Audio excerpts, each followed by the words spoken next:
Chapter 16. New in Town.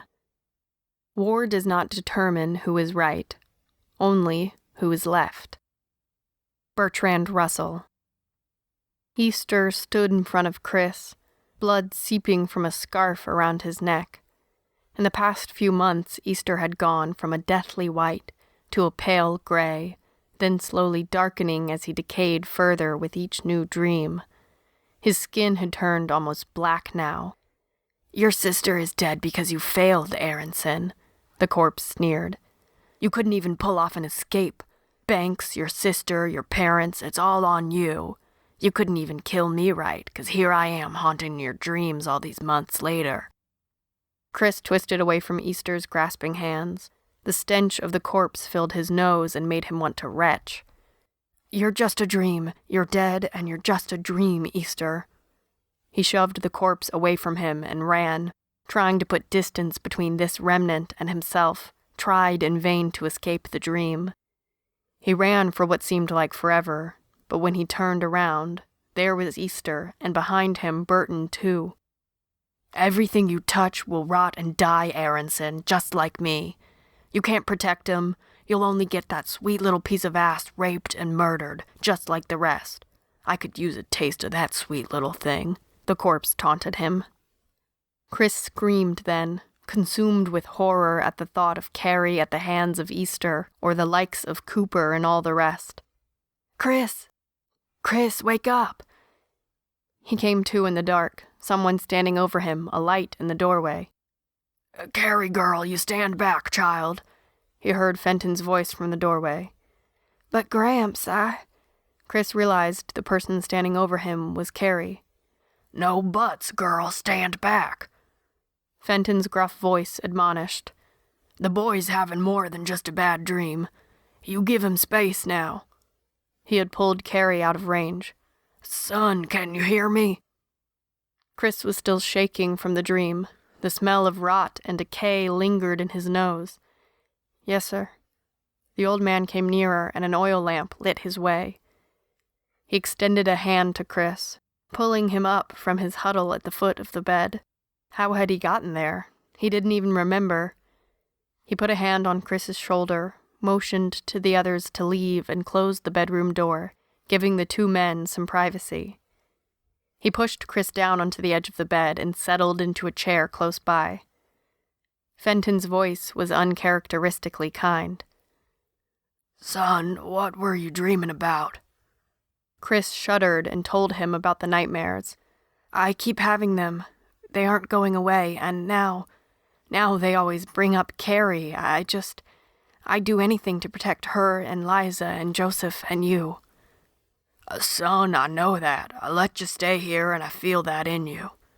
Fenton reached over and clasped Chris's shoulder. "You did what you could for your family, and their deaths are not your fault, son. They just aren't." The man's eyes welled with tears at the thought of the losses he had seen in the past few years. "We are your family now, Chris, and don't you forget that. I know you'll do right by us, too." "But, sir, what if—" His guts were still twisting over the thought of Carrie ever being hurt. "What if I'm bad luck? What if being near me gets people hurt?" Fenton grasped Chris's shoulder harder. "You are not to blame for the evils of war, son. God only knows why we have to suffer so. Maybe it'll make us all better men, but you gotta believe that the world can be better." He smiled crookedly. "Believing is half the battle to making it happen." He let go of Chris and sat back in the chair. "Besides, you crap out on me and who's gonna get the back field plowed for the winter crops.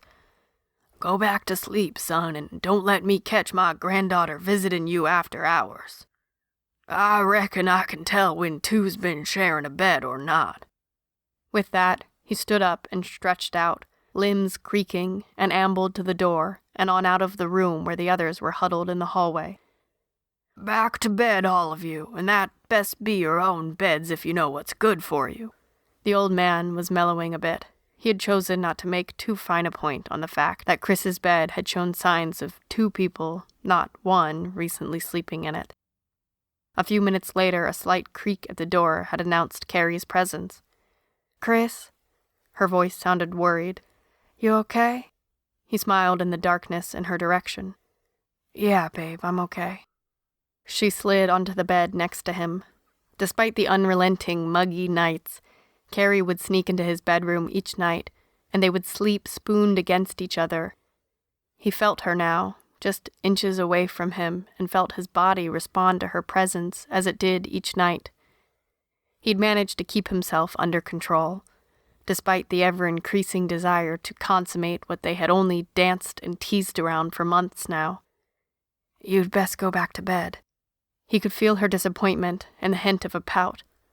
"Why can't I stay here with you? I'll make sure and be gone before Gramps wakes up." "I think we've pushed our luck enough for tonight. Besides, we're going into town tomorrow. Let me get a shred of sleep, and if I have any more of these damned nightmares, I'm not going to be waking you up too." He found her lips and kissed them. Sure enough, they were pouting. She returned his kiss enthusiastically, and Chris pulled her onto his lap and lifted her easily as he stood up, felt her long legs wrap around his waist. He walked to the doorway in this manner, which elicited a frustrated growl from Carrie as she realized he was putting her out of his room for the night. He was learning just how willful the Purdue women could be. One last, long kiss, and he set her down and slowly shut the door as she grumbled her way down the hall. The nightmares stayed away, and he managed 5 blissful hours of sleep before being pounced on by a ball of energy just after dawn. "It's wake-up time, Chris!" Joseph Purdue was bubbling over with excitement. "We're going to town today!" The 3-year-old bounced on him over and over. He was a cute kid, which was the only reason Chris didn't strangle him after Joseph kneed him accidentally in the groin. Liza appeared at the doorway. A smirk spread over her face as she took in the scene of Chris bent double and Joseph jumping on the bed, blissfully unaware of the pain he had just inflicted. Joseph kept jumping. "Morning, Liza." "Morning, Joseph. Go get yourself dressed so we can go to town right after breakfast." She tried not to laugh at Chris's pained expression. "Morning, Chris. You coming into town with us? Or do you think you need to, rest some more?" Her lip was twitching. "I'll be fine. Thanks so much, Liza." Chris gave her a look that spoke volumes, and she ran off to the kitchen, laughing merrily. He slid gingerly out of bed, concentrating on carefully easing his aching gonads into a pair of jeans. Fenton had kept him busy fixing everything from fencing to roofs, and his skin had darkened to a light bronze in the hot summer sun. His chest was well developed, too, after months of hard work, and he grinned as Carrie stopped by his doorway and let out a low, appreciative whistle. Fenton came walking by then and harumphed at his granddaughter. "Mind yourself, girl." She winked, and her face assumed an innocent expression. "I am, Gramps." The old man moved down the hall, calling for his coffee. From the smell wafting from the kitchen, Liza had brewed it already, and was now working on the rest of breakfast. The girls took turns prepping breakfast for the family, and Chris often lent a hand with lunch and dinner. Every meal they sat down as a family and ate together, no matter what project was underway. Fenton insisted on it. Chris's family hadn't been much different, so it felt normal, reassuring. The Purdues would say grace, talk about their plans or projects for the day, and enjoy the bounty of their hard work. Running the farm was full of challenges, and the work seemed unending, but Chris had eaten better in the last few months than he had when he'd been conscripted. Overall, the time spent with the Purdues had been one of healing, physically and emotionally. He had been laid up until mid-April, but by mid-May he was working hard each day in the fields. By summer, he had been agile enough to begin repairing the barn and reshingling the roof of the farmhouse. The girls had convinced Fenton to take down the various trophies and removed the worn sofa from the den. A full-size mattress and box springs, which had belonged to their parents, had been retrieved from the basement, and the small closet held all of their father Isaac's old clothes. Chris was nearly the same size, and the jeans and shirts fit relatively well, although his growing muscles made the shirts rather tight. Fenton had told Chris he was welcome to any of Isaac's clothes that could fit, and it helped that they didn't have to explain purchases of men's clothing in town until they were good and ready. He was nervous about the trip to town. Tiptonville wasn't a large place by any means. Chris hadn't thought his hometown was much of anything, but it had held tenfold the number of residents that Tiptonville boasted. Of course, that was before everything had gone to hell. Who knew how many lived there now, or in Tiptonville for that matter? He wasn't sure he was ready to meet the townfolk, or that they would buy the story he and the Perdues had cooked up of him being a friend of the family.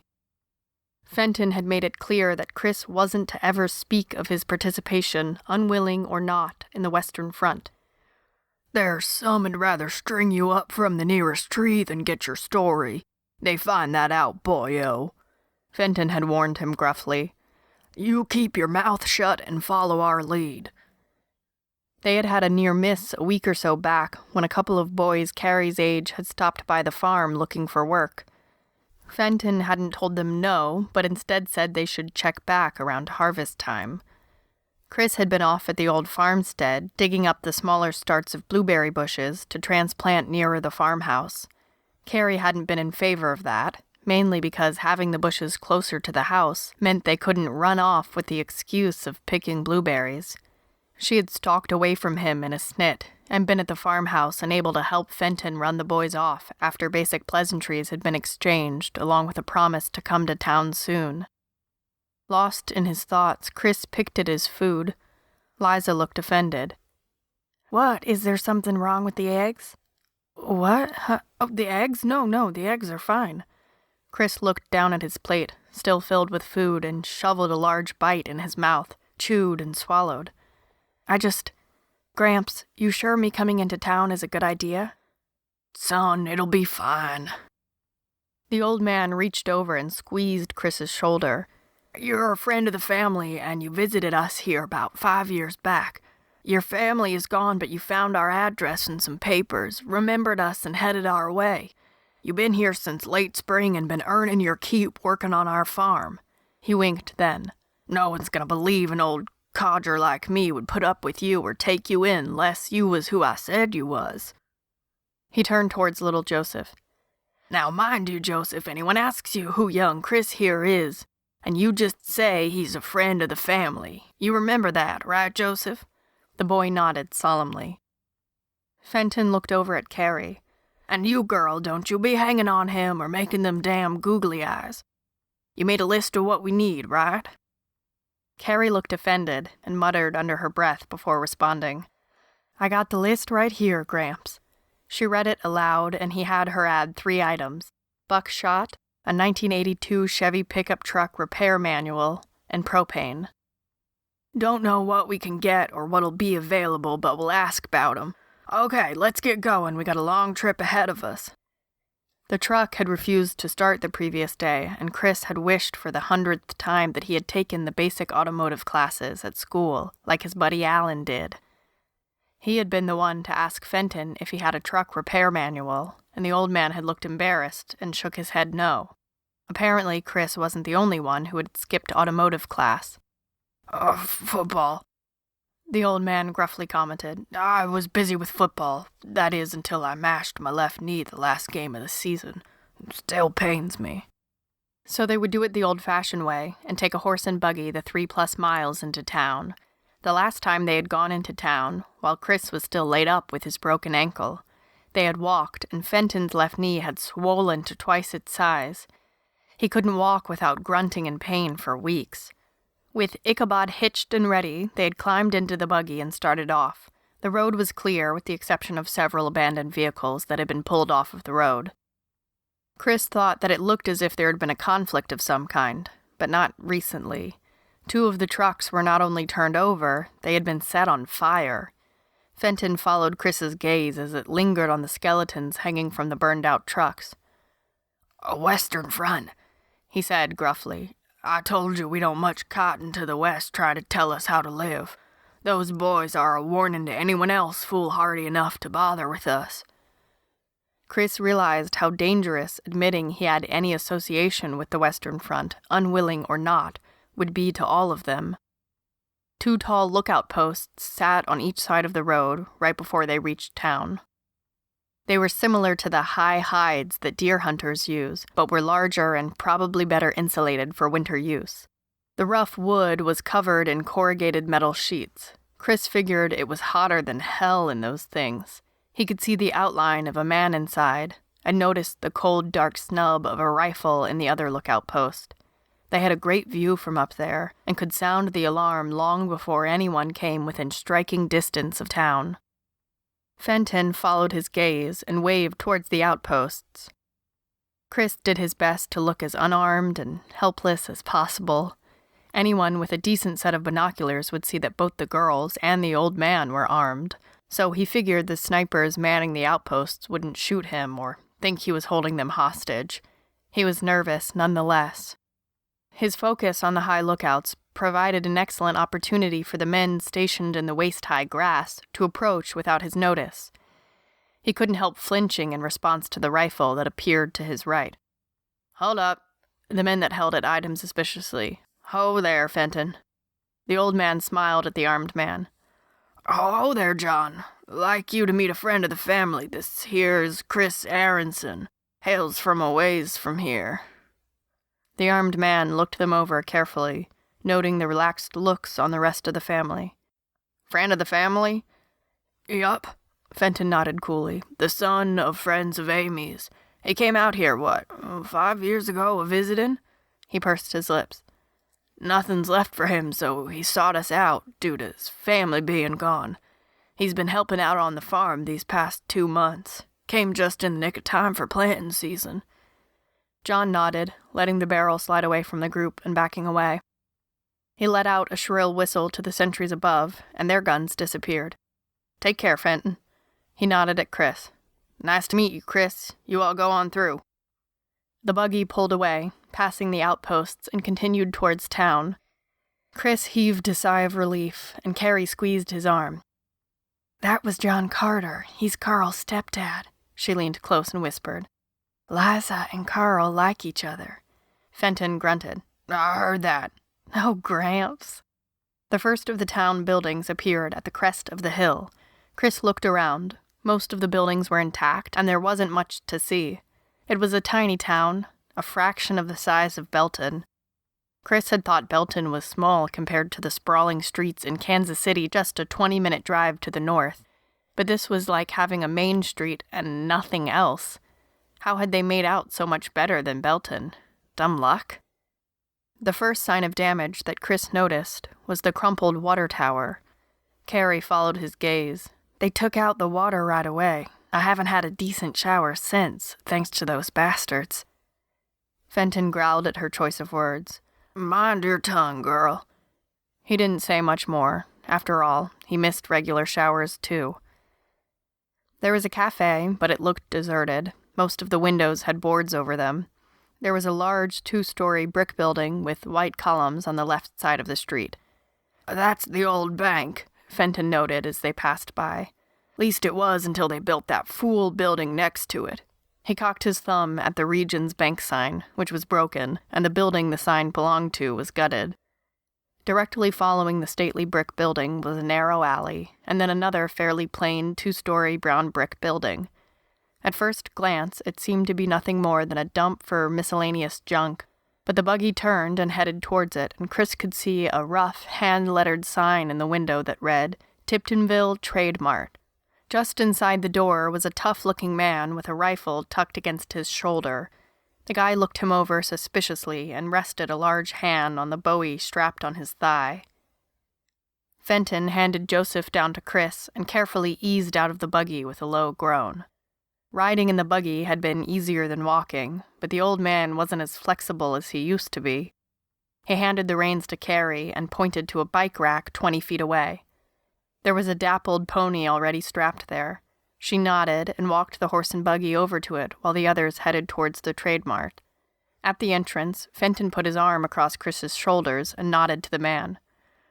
"Morning, Wes. This here is Chris, a friend of the family. He's been with us these past 2 months, working the farm." Wes's gaze never left Chris. His nod was brusque. "Where you hail from?" "Northwest of here, sir."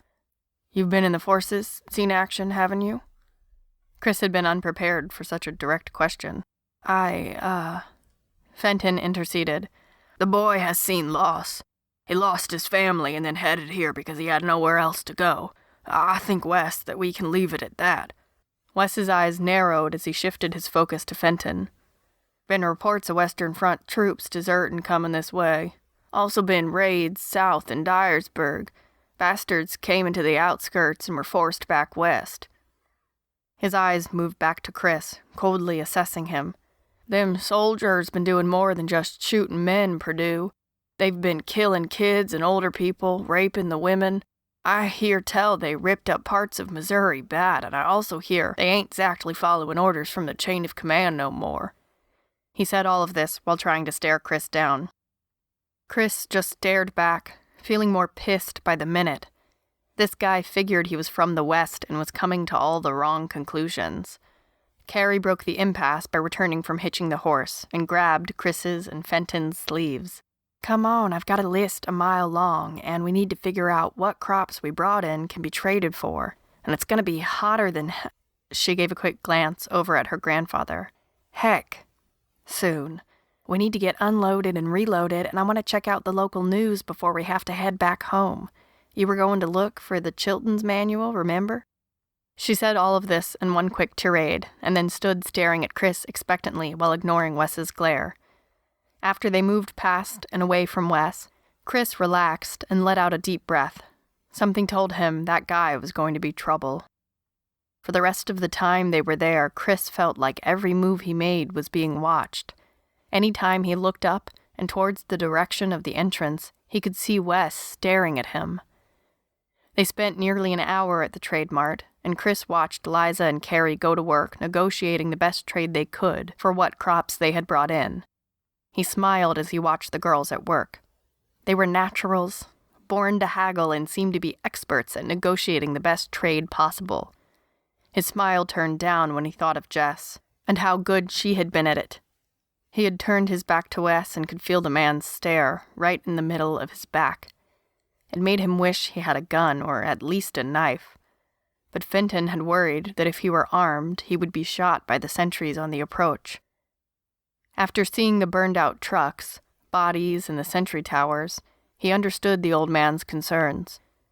The citizens of Tiptonville were determined to keep the rest of their people alive and well, and keep the rest of the world at gunpoint. They finished up at the trade mart and headed for another small store down the block. Inside, it was filled with an eclectic mix of hardware, automotive, and farm equipment parts. This store didn't have any armed guard at the front, only one ancient, white-haired old man at the back counter. "Mr. Lyles," Fenton called out loudly, smiling like a kid. The old man peered, squinting at them through thick glasses. Chris thought he must be the oldest man he had ever seen. They moved closer, Fenton in the lead, and the old man grinned, showing nothing but toothless gums. "Young Fenton, how are you, boy?" Hearing a man that he called Gramps referred to as a boy was rather disconcerting. "I'm fine, sir, just fine." Fenton took the old man's hand gently and gave it a firm shake. At one time, the man may have been larger, but now he seemed a frail wisp, with papery thin skin and several large dark bruises on his face and hands. He was alert and looked over the group before him, quickly singling out Chris for his attention. "Hello, young man. And who might you be?" Fenton pulled Chris over to him. "Chris, this is Mr. Otis Lyles. Mr. Lyles taught me biology in high school, and he was the team's football coach as well. Mr. Lyles kept me in line, but good." Good sweet Lord, the old man had to be ancient. "Mr. Lyles, this young man is a friend of the family, and he's been helping out on the farm for the past couple of months." Chris nodded and shook the old man's cool, bony hand carefully. "Hello, Mr. Lyles." The old man beamed. "My boys never seem to forget me, though they are getting fewer and fewer each year." His smile dropped. "Especially with the troubles we've had lately. It's good to meet you, young man." His attention turned to Carrie and Liza and down to little Joseph. "It's so good to see the three of you children growing up so well." They all nodded and smiled at Mr. Lyles. "So what can I do for you, Fenton, my boy?" Well, Mr. Lyles, I guess I should have taken that auto class from Mr. Elias. Fenton looked sheepish. The truck is broken down, and I need a Chilton's manual to see if I can fix it. The next half hour involved a flurry of questions on the problem, including a lecture on how carburetors worked. Eventually, the entire group was involved in finding the appropriate book, stashed in a dark corner with liberal amounts of dust and dirt, and then directed to various parts of the store for parts needed to fix the problem. In return, the old man accepted a small basket of eggs, a loaf of freshly baked bread, and the promise of a future dinner at the farm. In spite of his fragile appearance, Otis Lyles moved more spryly than Fenton did, despite Fenton being decades younger. Their mission complete, Chris and the Perdues said their goodbyes and headed for the door. Mr. Lyles would be visiting them for dinner in 3 days, and Chris was eager to find out just how old the old man really was. As they made their way out of Mr. Lyles' store, waving goodbye and thanks, Chris glanced over and saw that Wes was standing there at the corner, watching and waiting for them. Chris could feel the tension building. This guy meant trouble. Bad trouble. Carrie whispered next to him, "Ignore him, Chris, he's a jerk." But Chris kept eye contact. He couldn't help it. This guy got his innards to jangling. Fenton eyed Wes, nodded curtly to him, and gripped Chris's shoulder firmly. "Time we got back to the farm, son. Eliza, go unhitch that horse." Wes was advancing toward them, his eyes drilling into Chris. Chris stood his ground, returning the gaze steadily. Fenton's grip tightened. "Son, you go help Eliza with Ichabod. That damn horse has been skittish since he smelled those burnt bodies outside of town. Go on with you now." He pushed Chris in the other direction and stepped toward Wes. Wes stopped short of simply walking around the old man, but his gaze never left Chris, who had turned his back to Wes, Liza sidling up to him on one side, Joseph's hand firmly in his as he walked towards the horse and buggy a few yards away. He could hear Wes speaking to Fenton, sounding angry in Fenton's calm and clear reply. "Wes Perkins, you may have served in the Gulf and know your way around a rifle, but you don't know nothing about people. That boy is nothing you need to worry about, and he is what I've said he is, a friend of the family. You leave it at that and don't make me raise my voice. I still remember your punk ass trying to bully the others in preschool, and it looks as if you haven't changed a bit in 35 years of living." Wes looked pissed, especially over being reminded of the fact that Fenton had known him when he was barely out of diapers. "You'd best get back to your post and worry about keeping this town safe, instead of worrying about things that aren't any of your business." As he turned and marched away with Carrie towards the buggy, Wes called after him. "Well, don't expect none of us to be coming down as far as your farm, old man. You're on your own way out there." "That's the way I like it," Fenton grumbled, muttering further comments that were neither friendly nor repeatable in mixed company. Carrie would have smiled if she wasn't so scared for Chris. Wes was bad news. He'd come back from Iraq in 2006, rumors of a dishonorable discharge on the wind, and slapped around his young wife so bad that one day she'd left town with their 2 kids and never come back. When the fighting had broken out, he'd taken lead and showed some of the other younger men in town some rather effective, lethal fighting strategies. It had kept most of the residents of Tiptonville and the surrounding area free of the death and destruction other small towns had suffered, but something about Wes Perkins wasn't quite right. No one spoke of it much now, but Wes wasn't someone you wanted near you in times of peace, and only questionably in times of war. They loaded up the buggy, climbed in, and drove past Wes's hard stare. "I'll be keeping an eye on you," he said, staring at Chris as the buggy drove away, back out of town. They passed the outpost silently and breathed a collective sigh of relief after they had passed the burned-out trucks and cleared the town limits. As the farm came into view, Carrie leaned over and hugged Chris tightly. "You're new in town. It will get better, I promise."